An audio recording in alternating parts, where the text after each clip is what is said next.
तर आपल्याला इथं काना शब्द काना काना म्हणजे उभे रेस त्याला म्हणतात. काय म्हणतात? उभे रेस. आता इथं हा काय आहे? क.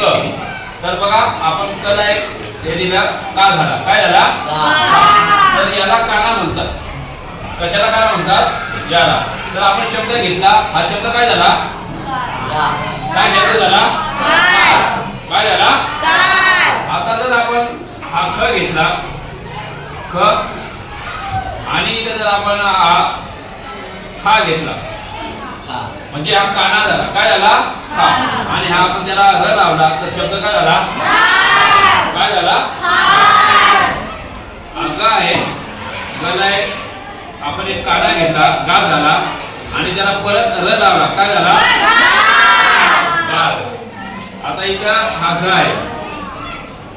गला एक काना आणि र घेतला. काय झाला? काय झाला? आता इथं आजचा आहे. त्याला एक काना आणि हा र घेतला. काय झाला?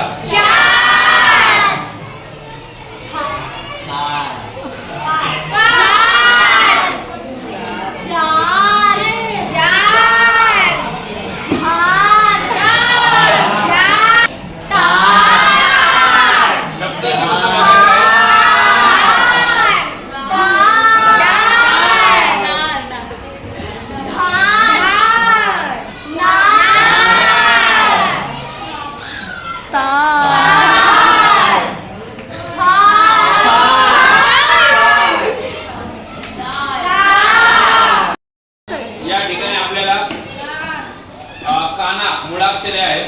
मुळाक्षराला आपण जेव्हा उभी रेष देतो याला काना म्हणतात. काय म्हणतात? पुढे जेव्हा आपण जोड शब्द वाचत जातो काना मात्रा विलांटी उकार. आता काना आहे. याला काय म्हणतात? याला काय म्हणतात? उकार. काय म्हणतात? याला काय म्हणतात? मात्रा. याला दोन मात्रे. याला काय म्हणतात? आणि जे पण जोड शब्द असतात. आता इथं आपण शब्दाशी अर्थ घेतला तर आपल्याला ज्ञ पर्यंत आहे. काय पुढेपर्यंत मुळाक्षरे आहेत? ज्ञ पर्यंत. आपण इथं पहिला अ पासून स्टार्ट करतो. अ ते ज्ञ पर्यंत असतात.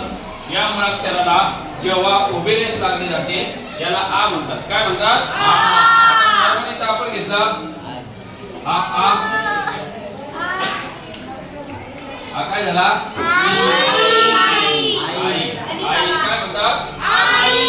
तर आपण जेव्हा हा काना वापरतो याला इंग्लिश मध्ये ए वापरतात. काय वापरतात? आणि अशी जेव्हा तुम्ही मुळाक्षरे किंवा बाराखडी येतात तेव्हा तुम्हाला इंग्लिश आणि मराठी प्रॉपर बसतात. तर असे शब्द त्याचं नावच विसरून जातं. नाव काय दिलं? तन्वीर. आता समजलं ना तुला? सकाळी का का करत होता तर या काना जेव्हा जातो ना तेव्हा त्याचा का का गा गा त्याचा नॉर्मल फक्त क येतो. पण जेव्हा आपण याला काना देतो तर का होतो. याला काना दिला तर काय होतो? याला याला याला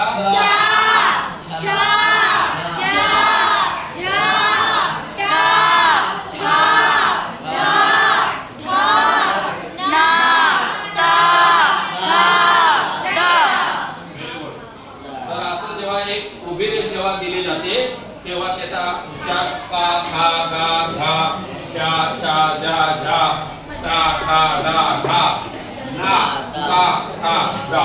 तर या शब्दावरून मी जर शब्द घेतला काय घेतलेला आहे तर इथे तुम्ही मुळाक्षरे बदलू शकता. कान. इथं तुम्ही बाजूला शब्द खान